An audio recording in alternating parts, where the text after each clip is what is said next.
What's up mga kachika? Nag-charap-charap ka na rin ba? Isa sa mga kinagiliwang bata at isang produkto ng Little Miss Philippines ay si Riza May Dizon. Siya ang nanalong Little Miss Philippines taong 2012. Siya ay kinagiliwan ng mga tao at sinubaybayan ang storya nito sa buhay. At di kalaunan ay nagkaroon ng sarili niyang programang The Riza May Show.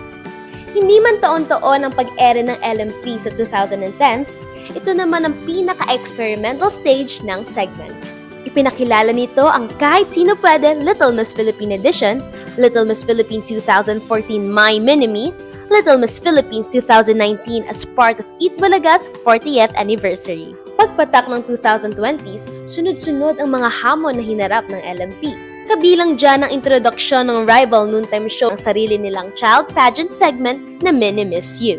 Makikita sa TikTok ang sari-saring netizens na talaga nga namang nakisabay sa kanta at sayaw na Mini Miss You. Maging ang mga ganitong palabas ay hindi nakatakas sa delubyong hatid ng pandemya. Huminto ang pagpapalabas ng Mini Miss You. Habang ang LMP ay sinika pa rin ipagpatuloy sa pamamagitan ng online edition taong 2021. Matapos ang ilang taon, unti-unti na ring bumalik sa dati ang mga palabas. Kasabay nito ang pagbalik ng mga ganitong patimpalak sa telebisyon. Kabilang dito ang Mini Miss You sa It's Showtime taong 2023, kung saan ang kinoronahang Mini Miss You ay si Ariana Kelsey, isa sa mga Showtime kids na talaga nga namang sinusubaybayan ng madlang people. Muling nagkaroon ng Little Miss Philippines sa Itbulaga. Ngunit iba na ang mga bumibida sa programang ito sapagkat pinalitan ang mga original hosts. Isa sa mga naging kontrobersyal na issue sa industriya.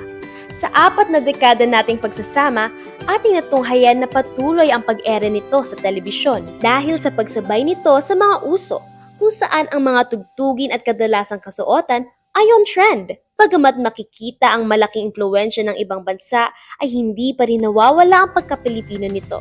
Lalo na't hatid nito ay kwento ng mga batang Pilipino, kung saan pinahahalagahan pa rin ang kultura, talento at ugaling Pilipino na ipinapamana sa mga kabataan.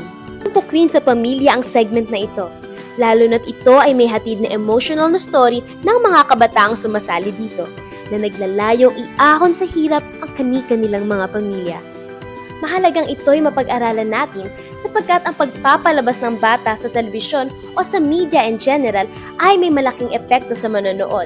Hindi lamang sa matatanda, kundi lalo na sa mga bata, kung saan sila ay may pag-iisip na ang bawat na nakikita nila sa telebisyon ay dapat gayahin at sundin, lalo na kung ito ay pinapanood din ng matatanda sa kanilang mga bahay. Ops! Mga kachika, narito ang dagdag na kaalaman para sa iyo.